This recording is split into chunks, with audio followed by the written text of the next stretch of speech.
सूरत के नसीरगढ़ क्षेत्र में शनिवार को लगभग 200 मकानों और झुग्गियों पर की गई तोड़फोड़ की कार्रवाई के बाद नया विवाद खड़ा हो गया है। स्थानीय लोगों और कांग्रेस नेताओं ने आरोप लगाया है कि बिना किसी पूर्व नोटिस के ये कार्रवाई की गई। कांग्रेस नेता असलम सिकलेवाला ने आरोप लगाया कि एक निजी बिल्डर की परियोजना के लिए रास्ता साफ करने के उद्देश्य से ये तोड़फोड़ की गई। उनका कहना है कि किसी भी प्रकार की कार्रवाई से पहले प्रभावित लोगों को नोटिस देना आवश्यक होता है, लेकिन इस मामले में ऐसा नहीं किया गया।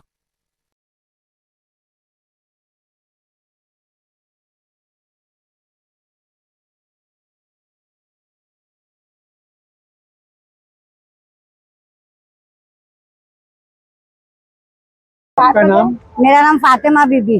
फातिमा बीबी, आप कितने सालों से यहाँ रहे? हम लोग 50-55 साल से रहते। तो जब टूटने कौन आया था और क्या हुआ था? देखो आए सब मीडिया वो थे, सब अपने क्या कहते हैं एसएमसी के, पुलिस, सब जन थे, डिस्टाफ वाले।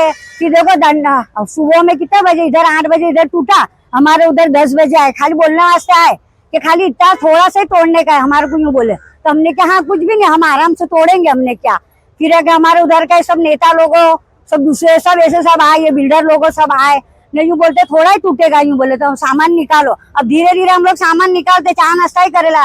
अब भी नहीं निकालेंगे ना तो बुलडोजर चढ़ा देंगे। उन लोगों ने हमारे घर पे कितने सब डंडे मारे उन लोगों ने, हमारे को सामान नहीं निकालने देते। हमारा सामान भी अंदर फंसेला आएगा, बुलडोजर के अंदर बुलडोजर मार दिया उन लोगों ने। देखो हम तो हमारे घर के बदले घर, हर चीज हमारा तो चला गया, सामान वामान सब चला गया हमारा। सब है हमारे पास, लाइट बिल सब है हमारे पास, हर चीज है। देखो ये क्या कहते, पुलिस भी नकली, एसएमसी भी नकली। हम लोग देखो एसएमसी में भी गए, पुलिस में भी गए, पर कोई फरियाद हमारी हुई नहीं उन लोगों ने कि यहाँ टूटने का कुछ था ही नहीं, कोई रास्ता भी नहीं था, कोई चीज का नहीं था। इन लोगों ने इतना बड़ा धोखाबाज, हमारी फरियाद भी नहीं लिखते थे। हम लोग सुबह से वहाँ बैठे लेते, पुलिस स्टेशन, फिर ने तो अपने क्या बोलते हैं एसएमसी, हमारी कोई फरियाद नहीं है कि तुम्हारा रास्ता ही नहीं है तो हम काय के लिए तोड़ेंगे। तो वो नकली थी, पुलिस वाले नकली, स्टाफ वाले नकली, डंडे से मारते थे, बुलडोजर तुरंत ही चढ़ा दिया। नाश्ता नहीं करने दिया, खाने नहीं दिया उन लोगों ने, कोई चीज करने नहीं दिया। हमारा तो अखा पूरा घर ही चला गया।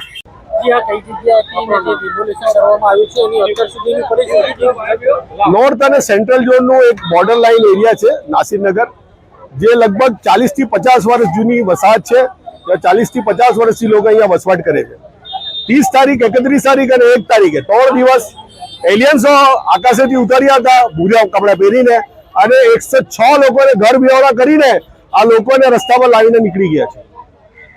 અત્યારે કેટલા લોકો કઈ રીતના પરિસ્થિતિમાં લોકો ગુજરાન ચલાવે? આ 106 ઘરના લગભગ 800 થી 900 લોકો ઘર બેવડા છે। એ લોકોને ખાવાની વ્યવસ્થા નથી, પીવાની વ્યવસ્થા નથી।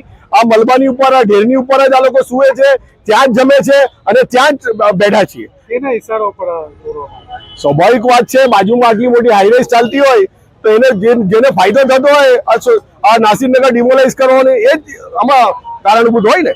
આગળ કઈ રીતે કરાય?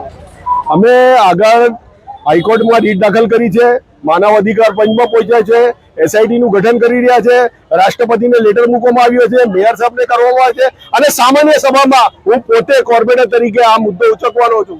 દરેકના ડેશબોર્ડ પર આ પ્રશ્ન હતો 120 જણાને કે નાસિરનગરના ડિમોલેશન કોણે કર્યું, જો એસએમસી ના પાડે છે ને આ લોકોને ડિમોલાઇઝ કર્યું તો આ લોકોને એફોર્ડેબલ હાઉસિંગમાં ઘર ક્યાં આપવાના છે, ક્યારે આપવાના છે, એ સ્થિતિ જાણવા માટે નેક્સ્ટ મીટિંગમાં દરેકના ડેશબોર્ડ પર મારી રજૂઆત હશે।